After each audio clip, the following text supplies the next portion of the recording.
एक सवाल हुजूर गौसे आजम सरकार से किया गया, घरों में गरीबी कैसे आती है? क्या सवाल किया गया? फिर से बोले। ठीक है, सवाल समझ गए, अब हाथ नीचे रखें। अल्लाह मेरे भाइयों पर करम फरमाए। सवाल क्या है? घरों में गरीबी कैसे आती है? जवाब सुन करके उस पर अमल कर सकते हैं। कोई मुश्किल नहीं है। ऐसा नहीं कि एक पैर पे खड़े होकर आपको कुरान पढ़ना है, आपको 500 नफिल नमाजें पढ़नी है, आपको अपने खेत जमीन जायदाद को किसी के हवाले करना, ना ना ना ना ना, ना। बहुत ही मुबारक अमल है, आसान सहल सकील नहीं।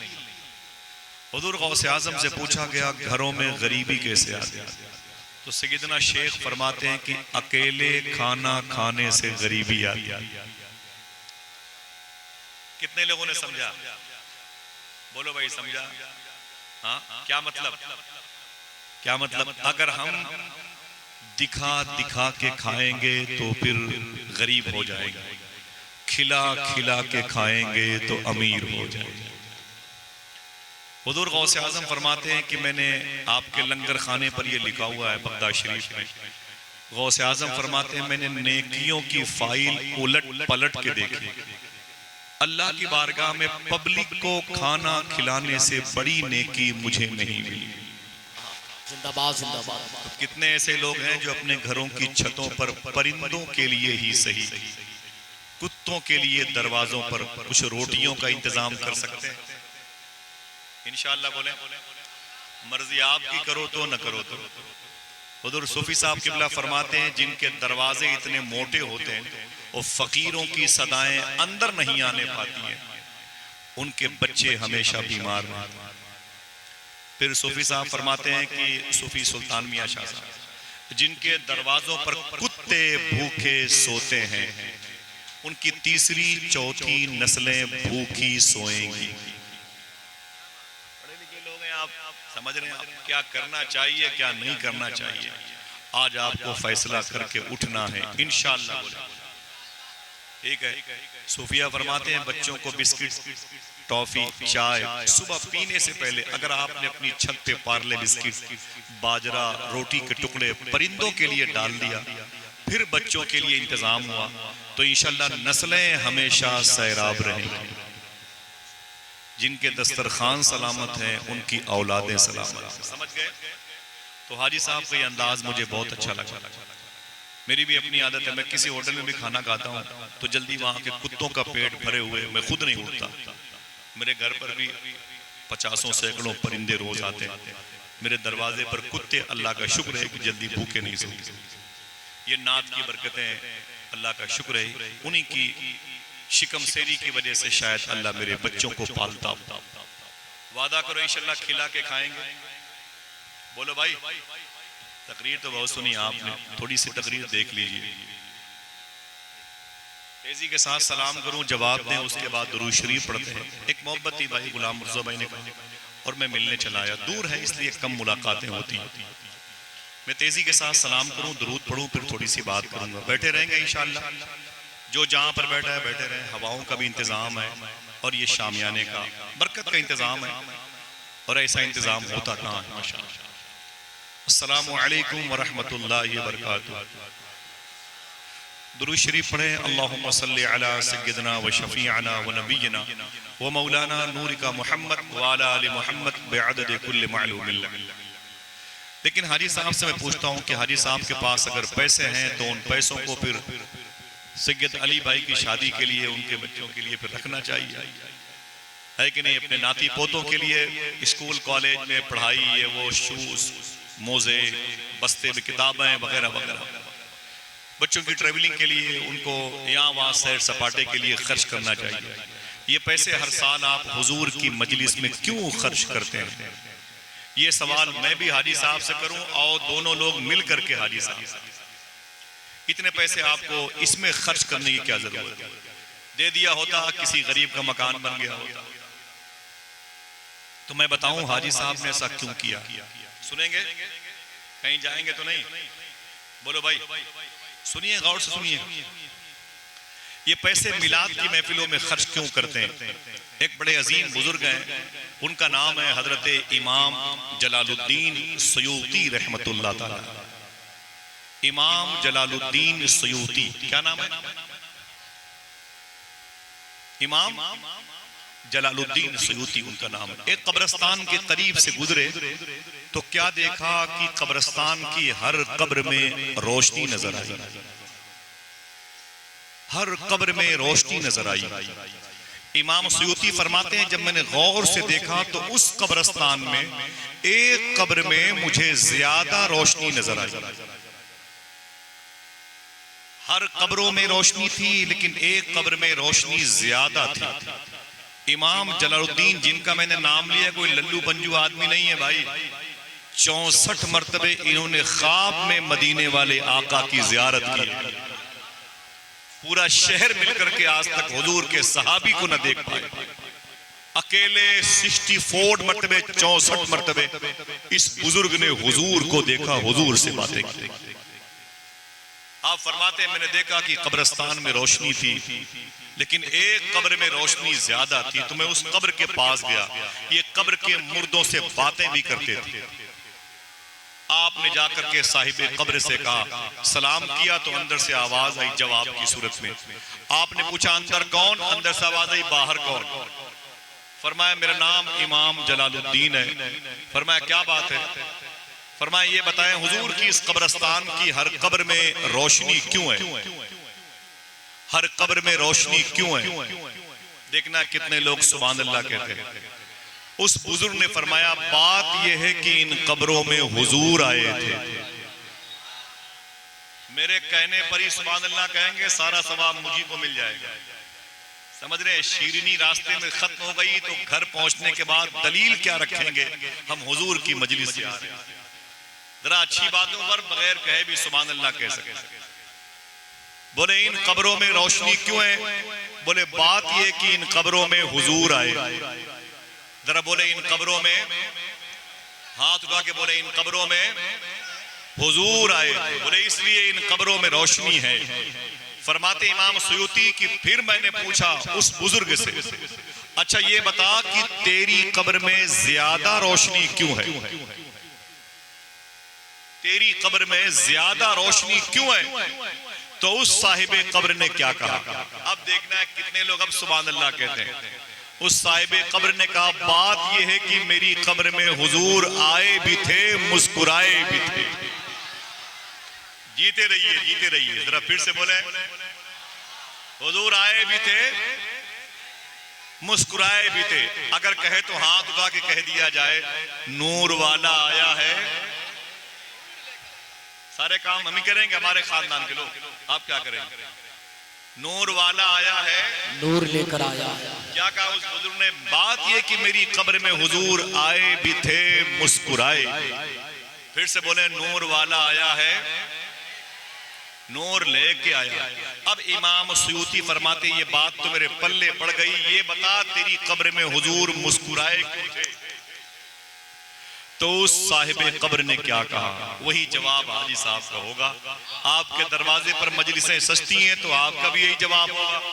जिनकी बहन बेटियां अपने घरों में मिलाद की महफिलें सजाती हैं, उनका भी यही जवाब होगा। उस बुजुर्ग ने फरमाया, ऐ इमाम सयूती, मेरी कब्र में हुजूर आए भी थे, मुस्कुराए भी थे। बेस रीजन ये है कि मैं जब कारोबार करता था, एक गुमती में मेरी दुकान थी छोटी सी। शाम को जब दुकान के दरवाजे बंद करता, मामूल के मुताबिक दुकान बढ़ाता, तो मुनाफे इनकम के पैसों को मैं जेब में रखता था, लेकिन 1 रुपया निकाल कर एक झोले में डाल देता था।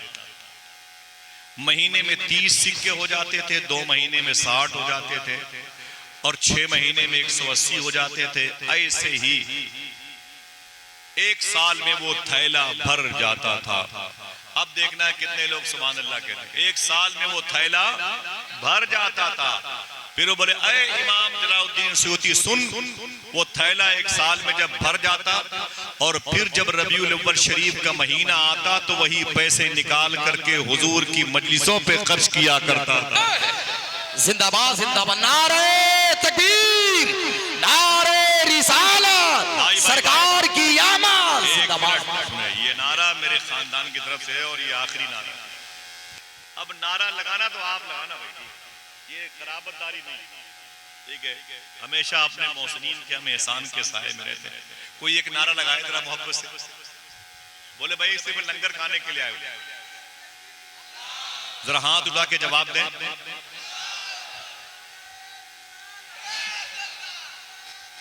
या रसूल अल्लाह, मरहबा, बहुत बहुत शुक्रिया, जिंदाबाद। बात यह कि मेरी कब्र में हुजूर आए भी थे मुस्कुराए, मेटर वजह रीजन सबब कि मैं अपने थैले के सारे सिक्कों को हुजूर की मजलिस में खर्च किया करता। सुभान अल्लाह। क्या अपनी बीवी अपने बच्चों को लेके हम हुजूर की मजलिस नहीं सजा सकते? बोलो भाई, बहन बेटियां पड़ोस की बहन बेटियों को लेकर के हुजूर का जिक्र नहीं कर सकती? बोलो भाई, कर सकती है कि नहीं? लेकिन हमें तो नुकसान का खतरा होता है। वो रोजाना 100-200 रुपए अगर खत्म होंगे शीरीनी में, या 2 घंटे हमारे घर पे मजलिस होगी तो हमारे दुकान के शटर बंद होंगे, तो हमारी इनकम के जरिए बंद होंगे, हमारे बच्चों का पेट कहां से भरेगा? ठहरे, अगर बात सुनने के आदी हैं तो, वरना मैं तो अकेले भी किसी को गुफ्तगू सुना सकता हूँ। सूफी साहब फरमाते हैं जब कोई ना हो तो अकेले बैठ के मदीने वाले की बातें करो। मैंने कहा कौन सुनेगा? बोले तेरे कांधे पर बैठने वाले फरिश्ते सुभान अल्लाह कहेंगे। और 30 साल हो गए, बड़े जलसे से भागता भी हूँ मैं, बस 10-20 लोग मिल जाए तो हुजूर का जिक्र हो जाता है। 10-20 लोग हो गए तो हुजूर की बातें हो गई। आप ये सोचें और हम ये सोचें कि पैसे खर्च करेंगे हुजूर की मजलिस में तो 2 घंटे दुकान बंद होगी, रोजाना 500 लगेगी शीरीनी में, फिर वगैरह वगैरह। घर में लोग आएंगे, उनके लिए यूज उन तो गिलास लाओ, ये लाओ, वो लाओ। लोगों ने हुजूर के नाम पे क्या क्या कुर्बानियां दी। कोई एक आदमी बोले सुभान अल्लाह, बस अब हंगामा करने की ना हमें जरूरत है ना आपको। सुने, हुजूर के नाम पे लोगों ने क्या क्या कुर्बानियां दी। पड़ोसी मुल्क में एक बुजुर्ग थे, उनका नाम था हजरत गुलाम गौस हजारवी रहमतुल्लाह ताला अलैह। क्या नाम था बेटे? बोलना नहीं, क्या नाम था? हजरत गुलाम गौस। क्या नाम था? आवाज नहीं आ रही। हजरत गुलाम गौस हजारवी, उनकी शादी हुई, लड़की बड़ी खूबसूरत थी और अल्लाह ने करम किया कि उनकी बीवी की गोद से खूबसूरत बेटा पैदा। जब बच्चा पलते हुए बड़ा हुआ, थोड़ा सा ऊंचा हुआ, बड़ा हुआ, 20-22 साल का, तो अचानक उस बच्चे की तबीयत अलील हो गई। बच्चा अचानक बीमार पड़ गया। गुलाम गौस हजारवी ने बड़ा इलाज किया, लेकिन वो बच्चा ठीक ना हुआ। वो बच्चा ठीक ना हुआ। डॉक्टरों ने कहा कि गुलाम गौस साहब, आपका ये बेटा बचेगा नहीं, ये मर जाएगा। भैया आवाज कम करें आप लोग, ठीक है, आवाज कम करें अपनी अपनी। बहुत बहुत शुक्रिया। जरा हाथ उठा के बोले सरकार की आमद, सरकार की आमद। गुलाम गौस हजारवी से डॉक्टर ने कहा कि ऐसा है, आपका बेटा बचेगा नहीं। रोने लगे। बोले क्यों? बोले अब इसकी जिंदगी के दिन खत्म हो चुके हैं, इसके जिंदा रहने के दिन खत्म हो चुके हैं, इसे घर ले जाओ, 2 घंटे के बाद ये मर जाएगा। तो फरमाया इलाज तो करो। कहा कर लिया, देख लिया, अब ये बचेगा नहीं। गुलाम गौस हजारवी ने अपने बच्चे की जिंदा लाश उठाई और अपने घर लेके आ गए। और जब घर लेके आए, उसे रखा। बीवी बैठ कर रो रही थी और आप भी बैठे बैठे रो रहे थे। सरकारे गुलाम गौस हजारवी कहते हैं, मैंने देखा कि बड़ी मशक्कतों से मैंने इसे पाला। मेरी बीवी रो रही थी कि मैंने इसे दूध नहीं खून पिला के पाला, और आज देखते देखते मेरा बच्चा मौत के आगोश में जा रहा है। गुलाम गौस हजारवी फरमाते हैं, मैं रो रहा था, अचानक मेरे कान में आवाज आई, हजरत। मैंने कहा क्या बात? फरमाया कि करीब के मोहल्ले में एक गुस्ताखे रसूल कादियानी फिरके का आ गया, जो हुजूर के बाद भी किसी और को नबी एक्सेप्ट करता, हुजूर को आखिरी नबी नहीं मानता। वो आ गया है और मुनाजरे की दावत देता है, मुनाजरे का चैलेंज करता है। गुलाम गौस हजारवी खड़े हो गए रोते हुए और अपनी बीवी से कहने लगे, वो झोला लाओ जिसमें मेरे मुनाजरे की किताबें हैं, दुश्मनों से बदअकीदों से बहस करने वाली किताबें। तो बीवी ने कहा कहां जा रहे हो? बेटा मौत के आगोश में 2 घंटे के अंदर मर जाएगा। अगर दिल कहे तो बोलना। गुलाम गौस हजारवी कहते हैं, नबी का दीन मुझे आवाज दे रहा है। बीवी ने कहा कि बेटा तो मौत के आगोश में जा रहा है। कहा ऐसे हजारों बेटे नबी के नाम पे कुर्बान। खड़े हो गए तो बेटे ने रोते हुए कहा कि अब्बू कहाँ जा रहे हैं? मुझे छोड़ के आप जा रहे हैं? अब्बू मैं मरने वाला हूं, थोड़ी देर बैठ जाए, मेरी रूह निकलते हुए देख तो ले। तो गुलाम गौस हजारवी ने क्या कहा? फरमाया बेटा तू मर जाएगा, मैं जानता हूं, जब कब्र में जाना तो हुजूर आएंगे तो मेरा सलाम बोल देना हुजूर कि ना मेरे बाप ने आपको सलाम अर्ज किया सरकार, और नबी का दीन मुझे आवाज देता है। गुलाम गौस हजारवी ये कह करके झोला लेके निकल पड़े और सीधे गए बस स्टैंड और उस बस पर बैठ गए जहां जाना था। थोड़ी देर के बाद लोग दौड़े हुए गए, बोले हुजूर। फरमाया क्या बात? कहा कि आपके बेटे की रूह निकल गई, तड़प के आपका बेटा इंतकाल कर गया, बस से उतर जाएं। फरमाया क्यों? कहा उसकी नमाज जनाजा पढ़ा दीजिए। आपने कहा कि नमाज जनाजा पढ़ना पढ़ाना फर्ज किफाया और नबी का इश्क ये फर्ज ऐन है। नमाज पढ़ना ये पॉइंट में कम है और हुजूर की मोहब्बत आला दर्जे पर पाई। अभी मुझे हुजूर का दीन आवाज दे रहा है, मेरे बेटे को जाके नमाज जनाजा पढ़ के दफन कर दो। मैं जब तक उस अजीम नबी की हुर्मत पर पत्थर मारने वाले को शिकस्त नहीं दूंगा, अपने घर वापस नहीं आऊंगा। गुलाम गौस हजारवी वापस नहीं आए, चले गए मुनाजरे में। उस कादियानी बदबख्त को 2-3 दिन के तक मुनाजरे में उलझाए रखा, उसे शिकस्त दी, वो हार गया, वो भाग गया। तो गुलाम गौस हजारवी झोला लेकर के वापस आए। जब वापस आए और घर में दाखिल हुए तो बीवी लिपट के रोने लगी। फरमाया मेरे शौहर बेटा इंतकाल कर गया। आप भी रोने लगे। बोले मुझे इल्म है कि मेरा बेटा इंतकाल कर गया। गुलाम गौस हजारवी ने फरमाया मेरा बेटा मरने से पहले क्या बोला? मेरा बेटा मरने से पहले क्या बोला? तो बीवी ने कहा आपने अपने बेटे से क्या कहा था? कहा मैंने अपने बेटे से कहा था कि हुजूर आए तो अपनी कब्र में हुजूर को मेरे सलाम पेश कर देना। मेरे बेटे ने क्या कहा? बीवी ने कहा कि मेरे बेटे ने मरने से पहले इतना कहा, अम्मी अब्बू आए तो अब्बू को मेरा सलाम आखिरी बोल देना कि ना आपका बेटा दुनिया से जा रहा, अब आखिरी मुलाकात मैदान महशर में होगी। ये कह करके बेटा इंतकाल कर गया। ये कह के बीवी रोई तो शेख गुलाम गौस हजारवी झोला रख करके सीधे अपने बेटे की कब्र के पास गए, लिपट के बहुत रोए। बोले बेटे मुझे माफ करना, तुझसे ज्यादा कीमती नबी का दीन है, तुझसे ज्यादा अहमियत कुरान की है। तुझ जैसे हजारों लाखों औलादों को नबी के नाम पे कुर्बान किया जा सकता है। ऐ मेरे बेटे मेरी दुआ है कि अल्लाह तेरी कब्र को जन्नत के बागों में से एक बाग बना दे। कोई बोले सुभान अल्लाह। मेरी दुआ है कि मेरे बेटे अल्लाह तेरी कब्र को जन्नत के बागों में से एक बाग बना दे। तवज्जो है, जन्नत के बागों में से एक बाग बना दे। इतनी दुआ करके गुलाम गौस हजारवी जब वापस आए और उस रात सोए, अब जिसका दिल कहे सुभान अल्लाह कहना, जैसे सोए ख्वाब में बेटा तशरीफ लाया और बेटे ने क्या कहा अब्बू से? अब्बू आपने मेरी कब्र पे आके कौन सी दुआ की थी? तो गुलाम गौस फरमाते मैंने दुआ की थी अल्लाह मेरे बेटे की कब्र को जन्नत के बागों में से एक बाग बना देना। तो बेटे ने कहा अब्बू आपके इस दुआ की बरकत से, उस अमल की वजह से अल्लाह ने वाकई मेरी कब्र को जन्नत के बागों में से एक बाग बना दिया। आपने मुझे छोड़ करके नबी का दामन थामा है, अपने बच्चे की मोहब्बत पर नबी की मोहब्बत को गालिब रखा है, अपने दिल में हुजूर की मोहब्बत पर मेरी मोहब्बत को फौकियत नहीं दी है। आपका यही अमल मेरी बख्शिश का सबब बन गया। जाए बारी बारी एक आदमी वहां से उठ के जाता रहे, हमसे क्या मतलब भाई? वो अहलीकुम का लफ्ज है और इसमें अपने कबीले की जिम्मेदारियों को संभालने का इशारा है कुरान में।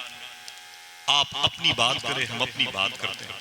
दिल कहे तो हुजूर का तस्करा सुने, हुजूर की पैदाइश, वरना दिल न कहे तो चले जाएं भाई, जाहिर सी बात हम भी चले जाएंगे, हमें कल कहाँ जाना है, ऐसे कुत्तों के तरीके से भोंकते रहेंगे। लेकिन बुजुर्गों ने फरमाया कि हुजूर का जिक्र सुन के अगर आपका पत्थर दिल मोम न बने तो फिर वो दिल नहीं कुछ और है। अल्लाह के रसूल की आमद हो रही है, कोई अपने हाथ को उठा के बोले सरकार की आमद, ऊंची बोले सरकार की आमद। कुरान कहता है वमा अरसलनाका इल्ला रहमतल लिल आलमीन, कहीं कहता है वज़कुरू निअमतल्लाह, कहीं कहता है वअम्मा बिनिअमति रब्बिका फहद्दिस, कहीं अल्लाह कहता है क़द जाअकुम मिनल्लाहि नूर। सुभान अल्लाह, सारे इशारात आयत मुबारका के हुजूर की तरफ हैं, हुजूर की तरफ है। सुभान अल्लाह। जरा फिर से लगाए नारा, कोई और है हुजूर की मोहब्बत में, लगाए कोई आदमी।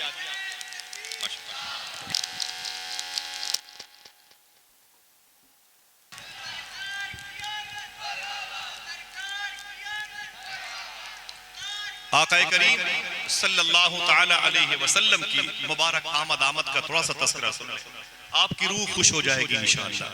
सबसे पहले इंसान को हजरत आदम कहा जाता है। क्या कहा जाता है? कुरान कहता है सारे आलम के लिए रहमत बन के आए। कौन? वो जो अल्लाह की तरफ से नूर बन के आए। कौन? वाम्मा बिनिअमति रब्बिका फहद्दिस वज़कुरू निअमतल्लाह, अल्लाह की नेमतों का जिक्र करो, खूब खूब चर्चा करो वगैरह वगैरह।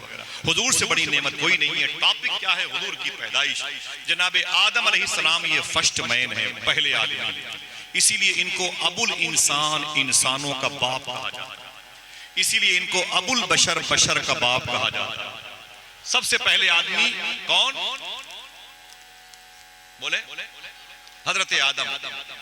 जब इनके इंतकाल का वक्त आया तो इन्होंने अपने बेटे शीश अलैहिस्सलाम एक जुमला इरशाद फरमाया, जिनकी मज़ार शरीफा 70% मुअर्रिखीन कहते हैं कि अयोध्या फैजाबाद शरीफ में। मैं कई मरतबे गया हूं, आपका भी दिल यकीन करे तो चले जाए। आपने अपने बेटे से कहा, अय मेरे बेटे, मैं दुनिया से जा रहा हूं, लेकिन एक बात गुजारिश के तौर पर समाअत कर ले, जब तेरी जिंदगी में कोई मुश्किल मौका आए तो मोहम्मद के नाम का वसीला देना। तो बेटे शीश ने कहा, अब्बू आप पहले आदमी हैं, आपको अल्लाह ने पैदा किया, मैं आपका बेटा हूं, ये दरमियान में मोहम्मद कहां से आ गया? ये कौन है? अगर दिल गए तो बोलना सुभान अल्लाह। जनाबे आदम अलैहिस्सलाम ने कहा, बेटे शीश, मेरी बिगड़ी इसी नाम ने बनाई है, मेरी बिगड़ी इसी नाम ने बनाई है। तो जनाबे शीश ने अपने अब्बू से कहा, आपको कैसे पता चला कि कोई मोहम्मद भी है? आप पहले आदमी हैं, खुदा ने पैदा किया, मैं आपका बेटा, आपको ये कैसे पता चला कोई मोहम्मद भी है? तो जनाबे आदम अलैहिस्सलातु वस्सलाम ने फरमाया, जन्नत में जब मेरी आंख खुली तो मैंने क्या देखा? दरख्तों की हर पत्तियों पर जहां जहां ला इलाहा इल्लल्लाह लिखा था, वहीं आगे मुहम्मदुर रसूलुल्लाह लिखा था। बस मैं समझ गया, अल्लाह वो जिसने कायनात बनाई, मोहम्मद वो जिसकी वजह से कायनात बनाई है। और ऐ मेरे बेटे शीश सुन, अब एक मिसाल, 2 बजे संसद जी आने वाले, 8 बजे पुलिस आ गई। आप लोग क्यों आए हैं? बोले संसद जी आने वाले। 10 बजे एसडीएम साहब आ गए, आप एसडीएम साहब? बोले संसद जी आने वाले। और 12 बजे विधायक जी आ गए, आप क्यों? बोले संसद जी आने वाले। वो 2 बजे आएंगे, 8 बजे से तैयारियां चल रही हैं, 2 हफ्ते से तैयारियां चल रही हैं। तो जनाबे आदम ने अपने बेटे शीश अलैहिस्सलाम से क्या कहा? ऐ मेरे बेटे शीश सुन, मैं और तू और तेरे बाद तेरी औलादें, वो चाहे जुल्किफ्ल हो, यूशा बिन नून हो, इस्माइल हो, इब्राहिम हो, मूसा कलीमुल्लाह हो, ईसा रूहुल्लाह हो, नूह नजीउल्लाह हो, सुलेमान हो। ऐ मेरे बेटे सुन, ये सारे जो नबी आएंगे, उनके आने का मकसद यही होगा, अपनी अपनी उम्मत से कहेंगे, जमीन की जो बिसात है इसे साफो शफाफ आईने में तब्दील कर दो, रसूलों के सरदार आने वाले हैं। हवाओं को मुश्कबार कर दो, आमिना का लाल आने वाला है। ज़हनो दिमाग को पाक रखो, इसका मालिक आने वाला है। सबके आने का मतलब हुजूर की आमद के इंतजार की घड़ियों को तकमील की सरहद तक पहुंचाना। जनाबे रिसालत माप सल्लल्लाहु अलैहि वसल्लम का वो नूर जो इन नबियों की पेशानी पे चमकते हुए आगे बढ़ता रहा। एक हुजूर के सगे परदादा के अब्बू हैं, उनका नाम है हजरत अब्द मुनाफ, जिनकी शादी आतिका नाम की एक लड़की से मक्के में हुई थी। ये जनाबे कुसई के बेटे हैं, वो किलाब के बेटे हैं, वो मुर्रा के बेटे हैं, वो लुई के बेटे हैं, वो फहर जो कबीले कुरैश का टाइटल लिए हुए हैं, उनके बेटे हैं। जनाबे अब्द मुनाफ की शादी आतिका नाम की एक लड़की से हुई, और जब ये लड़की उनके निकाह में आई तो ठीक 1.5-2 साल के बाद उनके घर में एक चांद चांद जैसा बेटा पैदा हुआ, उसी बेटे को दुनिया हुजूर के सगे परदादा हजरत हाशिम के नाम से जानती है। जनाबे हाशिम मक्के शरीफ में बड़े हो रहे हैं और बड़े होकर के बिजनेस के लिए बसरा जा रहे थे। रास्ते में एक शहर पड़ता है, उसी शहर की वजह से सारे शहर सलामत हैं, जिसे मदीना कहते हैं। इकबाल फैजी भाई की नातिया शायरी में मदीने का बड़ा अहसन और खूबसूरत आपने जिक्र समात किया है। अल्लाह यही नातें उनको और हम सबको पढ़ने और सुनने की मदीने में तौफीक अता फरमाए। जरा हाथ उठा के आमीन कहें। जनाबे हाशिम हुजूर के परदादा जनाबे हाशिम अब्द मुनाफ के बेटे, कुसई के पोते, किलाब के परपोते, मुर्रा के परपोते के बेटे, ये जब जवान हुए तो बिजनेस के लिए निकले। कहां? बसरा। रास्ते में रुक गए मदीने शरीफ में। मदीने शरीफ में कुछ बुजुर्गों ने आपको घेर लिया और फरमाया आपका नाम क्या है? तो आप फरमाते मेरा नाम हाशिम है। कहा कौन हो? कहा काबे के जो मुतवल्ली हैं उनका बेटा हूं, ज़व्वारे काबा की खिदमत करने वाली टीम का हिस्सा हूँ। जो काबा देखने आते हैं उनके खान पान का इंतजाम करते हैं हमारे खानदान के लोग। काबे की चाबी मेरे बाप दादा के पास है। उन लोगों ने कहा तुम्हारी शादी हुई? तो जनाबे हाशिम ने कहा मेरी शादी अभी नहीं हुई। तो मदीने के बुजुर्गों ने फरमाया शादी करोगे? फरमाया रब की मर्जी होगी तो करूंगा। तो उन लोगों ने कहा कि मेरे घर में एक लड़की है, उससे शादी कर लो। तो हुजूर के सगे परदादा हजरत हाशिम ने उस लड़की से रिश्ता किया। दिल कहे तो बोलना, उसका नाम था हजरत सलमा। हाथ उठाएं। अगर कोई पूछे कि हुजूर की परदादी का नाम क्या था, क्या बताएंगे? ऊंची ऊंची बुलंद आवाज से बोले हजरत सलमा। ये जनाबे आतिका की बहू है, अब्द मुनाफ की बहू है, जनाबे हाशिम की बीवी है। ये दोनों मियाँ बीवी मदीने शरीफ में इकट्ठा हुए। जब इकट्ठा हुए तो इनके शिकमे मुबारका से एक शहजादा पैदा हुआ, जिनको दुनिया हुजूर के दादा हजरत अब्दुल मुत्तलिब के नाम से जानती है। नाम तो सुना हुआ होगा आपने। 9 साल तक इन्होंने मदीने में गुजारा। ये वही खानदान है हुजूर के सगे परदादा हाशिम की ससुराल का, जिस खानदान को खानदान बनु नज्जार कहा जाता है, जिस खानदान की लड़कियों ने 53 साल की उम्र शरीफ में ऐलान नबुव्वत के बाद हुजूर ने मदीने शरीफ में एंट्री फरमाई थी। एक रवायत के मुताबिक कुलसूम बिन्त हारिस अंसारी की लिखी हुई नात पढ़ करके हुजूर का वेलकम किया था, जिस नात को सुन करके फरिश्ते ही नहीं झूमे, अल्लाह के रसूल भी झूम रहे थे। तलअल बद्रु अलैना मिन सनियातिल विदाई। ये हुजूर के परदादा की ससुराल की लड़कियां थी। जनाबे हाशिम के बेटे अब्दुल मुत्तलिब मदीने शरीफ में पैदा हुए और 9 साल के हुए तो मदीने शरीफ से 480 किलोमीटर का फासला तय किया और मक्के शरीफ आ गए। यहाँ हजरत अब्दुल मुत्तलिब हुजूर के दादा बड़े हुए तो इनकी शादी मक्के शरीफ में जिस लड़की से हुई, देखना उसका नाम सुन के कौन कौन सुभान अल्लाह, उसी को दुनिया हजरत फातिमा के नाम से याद। पहला नाम आता है फातिमा का, सुभान अल्लाह। इसके बाद दूसरा नाम आएगा और फिर वो तीसरा हुजूर की बेटी के नाम आएगा, जिसका नाम पूरी दुनिया के हर फातिमा नाम की शहजादी पर गालिब आएगा इंशाअल्लाह। अल्लाह के रसूल की जो दादा थे हजरत अब्दुल मुत्तलिब, उनकी शादी मक्के शरीफ में हजरत उमर नाम के एक बुजुर्ग थे, उनकी बेटी जनाबे फातिमा से हो गई। सुभान अल्लाह बोले। कोई पूछे कि हुजूर के दादा का नाम, कहना अब्दुल मुत्तलिब, और आपकी दादी का नाम कहना हजरत फातिमा। जब ये दोनों मियाँ बीवी इत्तिसाल का शरफ पाते हैं, ये दोनों मियाँ बीवी एक बिस्तरे मुबारका पे इकट्ठा होते हैं, अब जिसका दिल कहे वो सुभान अल्लाह बोले। उस वक्त फिर मक्के शरीफ में बुजुर्ग पैदा हुए, दुनिया उन्हीं को हुजूर के अब्बू हजरत अब्दुल्ला के नाम से जानती है। अब वो जो नूरे मुस्तफा असल सेंट्रल पॉइंट पे आ रहा है। अगर मैं अब्दुल्ला की बात करूं, अब्दुल मुत्तलिब की बातें करूं तो वक्त बड़े निकलेंगे और आपको दिक्कत हो जाएगी। आसान गुफ्तगू के मुतहम्मिल आप हैं, सुने सकील बातें मुनासिब नहीं है। जनाबे अब्दुल्ला हुजूर के अब्बू पैदा हो गए, जरा प्यार से कह दो सुभान अल्लाह। अल्लाह के रसूल के अब्बू जनाबे फातिमा और जनाबे अब्दुल मुत्तलिब के घर में पैदा हुए। अब्दुल मुत्तलिब बाप और फातिमा माँ। इधर जनाबे अब्दुल्ला हुजूर के अब्बू पैदा हो रहे थे कि उन्हीं दिनों मक्के शरीफ में एक बुजुर्ग हैं, उनका नाम है हजरत वहाब। उनकी शादी जिस लड़की से हुई उसका नाम है हजरत बर्रा।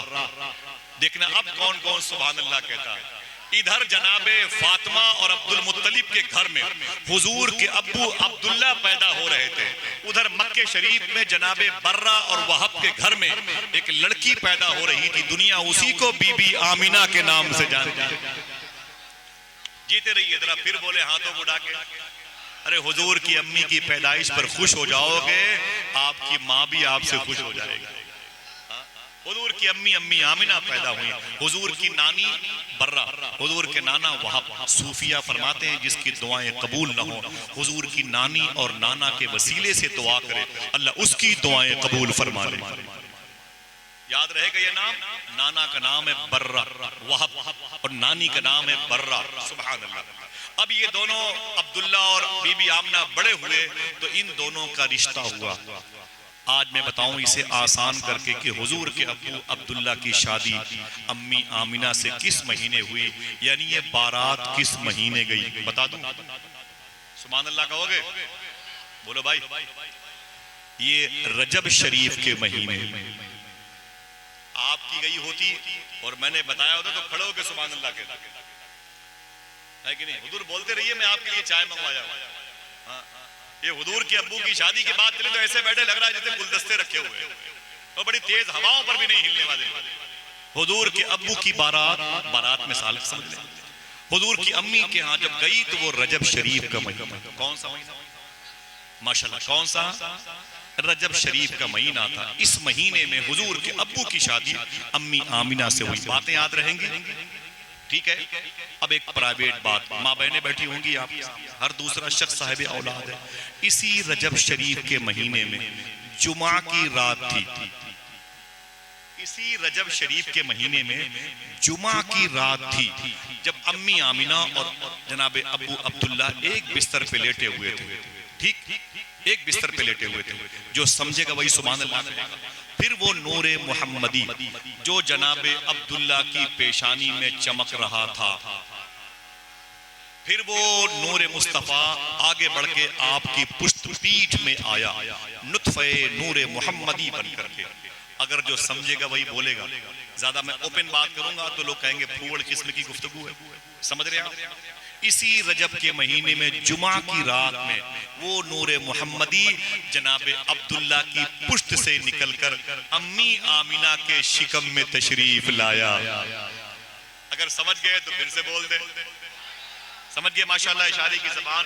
ये जुमा को हुजूर अपनी अम्मी की मुबारक कोख में शिकम में तशरीफ लाए। अगर चाहें तो आप यहाँ भी कह सकते हैं अस्सलातु वस्सलामु अलैका, बुलंद आवाज से।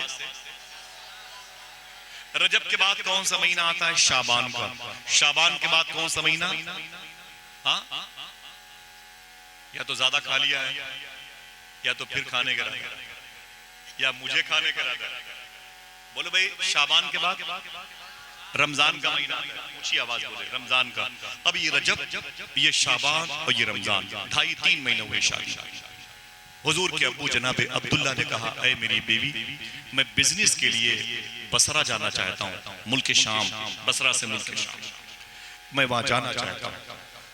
आपने फरमाया आप जाएं, कारोबार जरूरी है। तो आपने फरमाया, ऐ मेरी बीवी आमिना, तेरे पेट में मेरी मोहब्बत की निशानी है, तवज्जो है, तेरे पेट में मेरी मोहब्बत की निशानी है, इसका ख्याल रखना। तो गैब से आवाज आई, ऐ अब्दुल्ला, उस निशानी का आमिना का क्या ख्याल रखेगी? वो निशानी खुद आमिना का ख्याल रखेगी। अल्लाह अकबर। अल्लाह के रसूल के अब्बू निकले और बिजनेस करने चले गए वाया मदीना होके मुल्क शाम, सीरिया। वापस पलटे तो 100-150 का ग्रुप पूरा साथ चलता था काफिले में और बिजनेस करते थे। जब वापस पलटे तो फिर वाया मदीने होके मक्के आने थे। तकरीबन 2.5-3 महीने का सफर। वो 2.5-3 महीने हो गए थे शादी का। मालूम है आपको, जब पलटे मदीने शरीफ में हुजूर के अब्बू, तो हुजूर के अब्बू की तबीयत अलील हो गई। हजरत अब्दुल्ला मदीने शरीफ में बीमार पड़ गए। मैं माफी चाहता हूं, मैं इसलिए भाई इकबाल भाई और मेरे सब उलमा इकराम बैठे हुए हैं, मैं माफी चाहता हूं, मैं इसलिए आपको रोकता हूं मजलिसों में। मेरे बड़े भाई डॉक्टर हैं, उनके दवाखाने पर हमारे इलाके में बहुत बड़े आदमी हैं, बड़े पैसे वाले आदमी हैं। वो खड़े थे तो हम थे, एक सैयद साहब खड़े थे, तो उनसे मालूम क्या बोले? वो माफी चाहता हूँ, वो गुंबदे खतरा बना हुआ था। हाजी साहब रोएंगे आप। वो हमसे बोले कि आसिफ भाई ये क्या है? तो मैंने कहा गुम्बद खदरा। बहुत बड़े वो मुसलमान, वो बड़े। तो बोले इसके अंदर किसकी मजार है? उस जालिम को ये भी खबर नहीं थी कि गुम्बद खदरा के अंदर दुनिया का मालिक अल्लाह का रसूल लेटा हुआ है। बुरा न माने मेरे, हमारे इस दौर के नौजवानों को 80-90% दीन के बारे में जीरो मालूम। मैं चाहता हूं कि बातें याद कर ले, खुदा की कसम याद कर।